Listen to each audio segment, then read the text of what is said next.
Hello, this is Andy Schaefer's at Maya, and today I'm going to be discussing a project I did using algorithmic modeling in NX, which automatically creates and places tabs for tab machining on a CAM workpiece.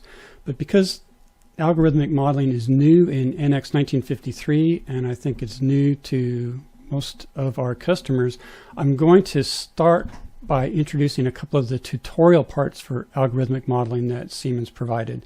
This first one here is a knurling feature. Here you see the algorithmic feature that's been created, and here are the inputs to that knurling command. Again, we're in algorithmic modeling. It just requires a face to map the knurl onto, and then a count in the U and V direction, and the distance is sort of the height of the diamonds. We're in millimeters here. So next, what's going on in the background that allows it to create this? We'll go into the resource library. That's where all these things live, and I'll edit the knurling algorithm so we can have a look. Here on the screen then laid out is this graphical representation where we create and then use the algorithm. You might recognize some of these things on the screen from the interface we just looked at. Here's our count in U and V, here's that face that we select, and here's the distance or the height of the knurl.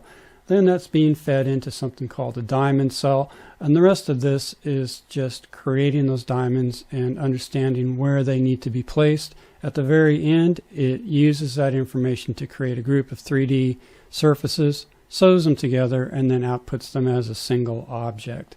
Now, it's not really accurate to say that this is just more powerful patterning, because typically in patterning in NX CAD, we would be creating the first instance of the knurl ourselves and then patterning around radially or linearly to create the rest of the instances. But in algorithmic modeling, the algorithm understands how to create that first and all subsequent instances of the pattern. So it truly is self-contained, and that gives it the capability to do more complex geometry and to really retain all of the inherent knowledge required to create that feature. Here's a second example of algorithmic modeling. We want to place a hose over this sketch. It prompts me here to select a curve. I've got 150 segments or divisions. It's going to use each diameter in this list of diameters, and when it runs out, it goes back to the beginning again. So I'm expecting it to alternate between 16 and 20 millimeters. Let's have a look. You can see that happening here. Now we'll click OK, and I'll demonstrate that this is a associative feature. So here's my sketch at the beginning, and I'll change this radius value to 100. So the sketch updates, and then the algorithmic feature updates. Now let's go back into it. We can make changes within the dialog box itself. And here I'll say 16, 16. So I want to make a sort of a coarser crimp. So I've got two 16s and three 20s. And we'll change this to 100.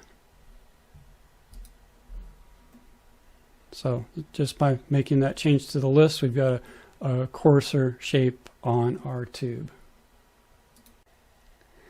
That's a quick overview of algorithmic modeling. Now I'm going to use it for my project where I wanted to create tabs for tab machining around the periphery of a part. And to begin, I used a composite curve, and what's significant here is I did turn on join curves so that the algorithm would see it as a single curve. Let's go into the reuse library and kick that off. The first thing here is to select that curve, and I'll change my pattern offset to 0%, and it does need an orientation. You can think of this, it's using the z-axis, which would probably relate to the normal vector for the top of the billet. Then I like these numbers, but let's change our stock side offset and direction to 0. And when we show result, we see the 10 tabs that are placed and oriented around the periphery. Now as I look at this, I've got a couple of problems, like it's actually not coinciding here, intersecting the part. So that's the part side offset. I'll change that to 2 millimeters. And now it's going all the way in. But if I really want to stay away from those rounds, I'd use the Z direction offset and fix that. So now it's picked those up. But you can see it is correctly orienting that tab to the ramp here. Now if I want to shift that pattern, that's this option right here. Actually, let's just do show results so you can kind of remember where those are. Then if I go to a 50% offset, then it's halfway from one to the previous position of the other one. Okay, I am going to change the coordinate system that I use just as an example so it's clear what that does.